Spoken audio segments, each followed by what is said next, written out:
Thank you for joining me for another video. And friends, this week's Parsha is Parashat Ekev. And you know what? This Parsha asks the question that, if understood properly, theologically, could put it all in perspective for us. Mainly because it answers a question that many of us have on our heart. And that's, how can I do the right thing? And how can I walk in the ways of God? This Parsha begins, my friends, with the words that, if you pay attention to these laws and are careful to follow them, then the Lord your God will keep his covenant of love with you. And you're probably thinking that pasuk from the outset doesn't sound too impressive. But friends, if you stop and analyze it for a second, you'll realize that the Torah here is laying down all that the Almighty requires for us to believe in one statement. And this concept is one that is not only echoed throughout this whole Parsha, but is mentioned continuously throughout the Torah. And you'd actually be surprised on how so many miss it. In the sense that instead of reading it and understanding it from right here, many would rather just take the word of some rabbi, which may sometimes lead you down the wrong path. And we see this nowadays in the Jewish hybrid movement. How many have people claiming that, hey, I'm atheist and I'm Jewish, I'm Christian and I'm Jewish, that I'm even a Buddhist and I'm Jewish. My friends, it's very clear here that only if we keep Torah does he keep his covenant with us. Because that's what the word Jewish really means. It really means only someone who's in the covenant. But anyways, let's analyze this verse so we're clear on what it's trying to tell us. First, it states that if you pay attention to these laws and are careful to follow them, then the Lord your God will keep his covenant of love with you. And what are these laws? Easy. Clearly, the laws within the 5 books. And again, it states that through the keeping of these commands will we remain in the covenant. And friends, the reason this is so important to clarify is that many nowadays really don't know what they believe or why they believe it in the first place. Because actually, when someone says that they believe in Torah nowadays, what do they really mean? And what do they really believe in? The 5 books and what else? And then someone will mention the sages, but what does that mean? And what's a sage? And what do we mean when we say a sage? Every rabbi or any book that comes along and claims some sort of divine inspiration? Because honestly, that is how it's understood in the majority of the Jewish world today. And friends, without a clear explanation of what we believe and what the Torah sanctions as belief, we completely nullify the integrity of this book. And friends, the reason I'm speaking about this is because till we get this right, we cannot move forward as a people. And again, friends, the reason that this is so important is because it says clearly that by keeping these commands, do we maintain our covenant with the Almighty. And in addition, it says that this is the requirement to reap any good thing from the land, and even the requirement to be able to live a life of blessing. And friends, many may think that perhaps all this is a bit elementary or common knowledge, but I can assure you that it's not for at least the vast majority of people listening. So friends, just like we just read, everything we believe must have its foundation within the commands of these 5 books. Or it's not divine and it's not binding or required by God for us to remain in the covenant or even to reap the blessings contained in this book.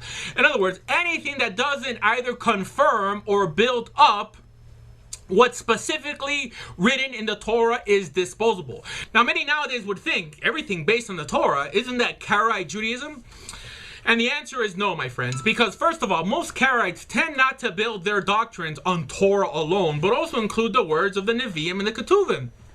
And really just stop there, which are works that according to Torah Judaism are also subservient to the Torah and only gain their divine inspiration only on how they bounce and confirm their words off the Torah first. And this is why Karaites stumble. Why? Because they stop here. Because they have overlooked one of the most important biblical offices in the Torah. And what's that? The office of the judge. And this, my friends, is one of the main offices needed to be able to understand practical halacha, practical and applicable Judaism in our modern day setting. And the obedience to this office, later known as the Sanhedrin or the Beit Din HaGadol, comes straight from the Torah itself. It states that if cases come before your courts that are too difficult for you to judge, whether bloodshed, lawsuits, or assaults, take them to the place that the Lord will choose. We know that was Jerusalem, right? And there, the judges would adjudicate.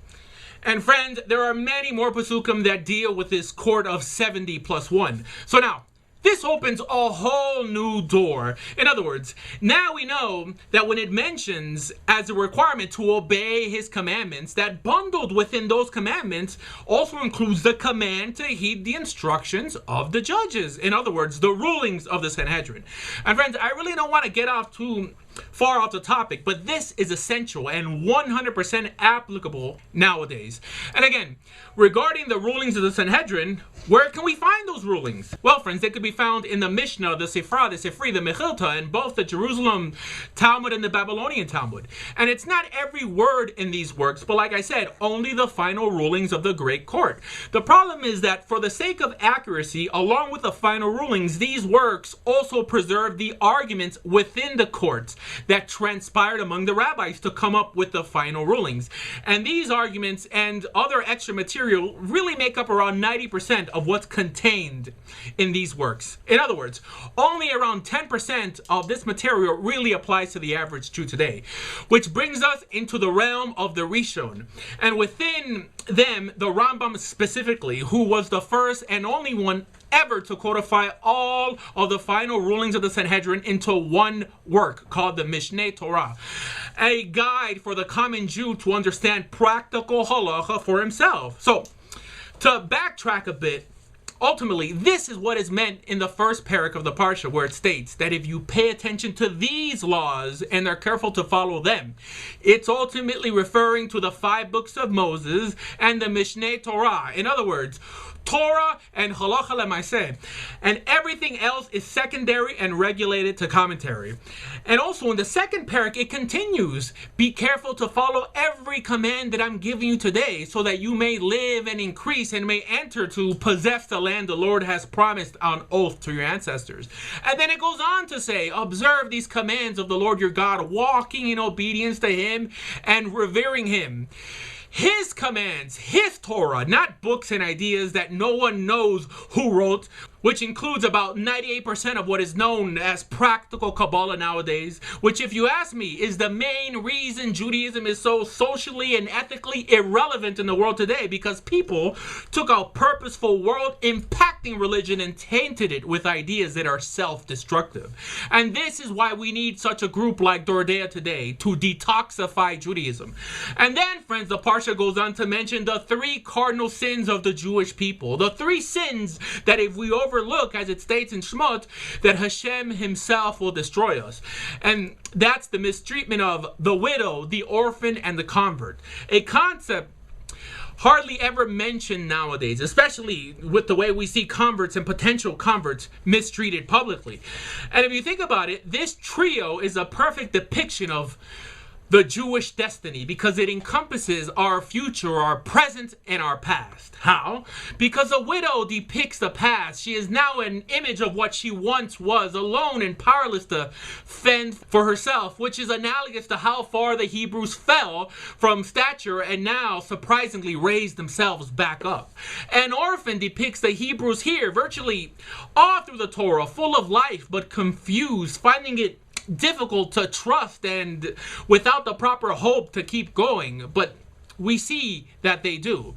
And strangers, my friends, depicts our future by the new adherents like Yitro that will attach themselves to Israel because of what the Almighty did for us in Egypt and for what the Almighty is about to do here before they enter the promised land. And friends, if you're hearing me today and you also want to become part of Israel, please visit doordea.com or bejewish.org. Thank you.